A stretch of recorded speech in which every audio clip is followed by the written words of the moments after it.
Hello guys, welcome to my YouTube channel. तो guys, आज हम बात करने वाले हैं चाणक्य जी के बारे में।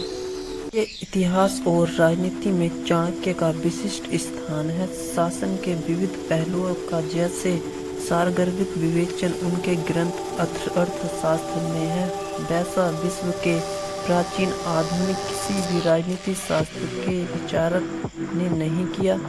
चाणक्य की गिनती विश्व के राजनीति शास्त्र के महानतम चिंतकों में की जाती है।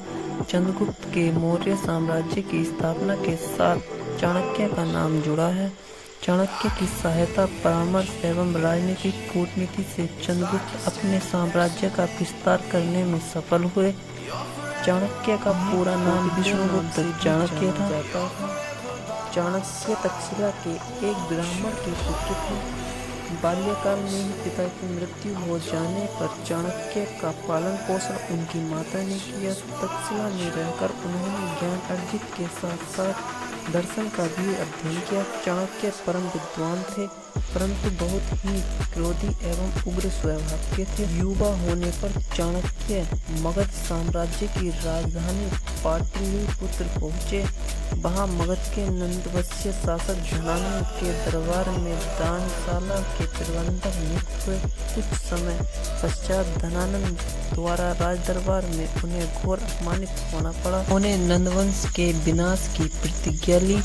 दरबार से बाहर जाते समय उनकी भेंट चंद्रगुप्त से हुई। चंद्रगुप्त बहुत ही महत्वाकांक्षी थे। वह मगध साम्राज्य पर अपना आधिपत्य स्थापित करना चाहते थे। चाणक्य और चंद्रगुप्त के इस मिलन ने भारतीय इतिहास को एक नवीन दिशा की ओर मोड़ दिया। चंद्रगुप्त में बल था और चाणक्य में बुद्धि। बल और बुद्धि का यह संयोग भारतीय इतिहास में युग परिवर्तन की घटना सिद्ध हुआ।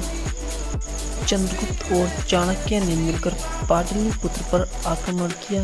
धनानंद की प्रबल सैन्य शक्ति के कारण वे पराजित हुए। साम्राज्य की शक्ति सदैव केंद्र में स्थित रहती है और सीमांत क्षेत्रों में कम।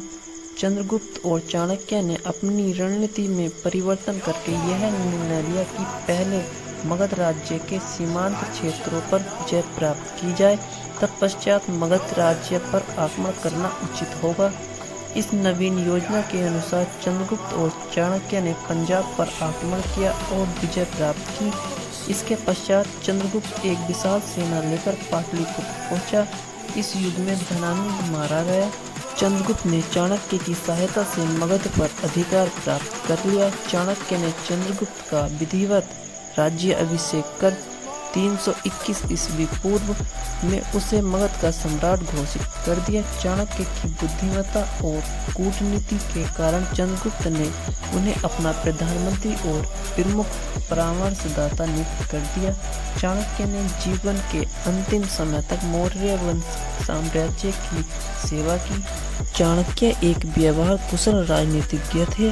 उन्होंने नीति पर एक पुस्तक भी लिखी है। उसमें उनके ऐसे विचार हैं जिनसे पता चलता है कि मौर्य साम्राज्य के निर्माता के रूप में वे विफल नहीं रहे। उन्होंने राजतंत्र का समर्थक होते हुए भी निरंकुश स्वेच्छाधारी शासन का विरोध किया। चाणक्य आज भी आधुनिक राजनीतिज्ञ विचारकों चिंतकों में अग्रणी माने जाते हैं।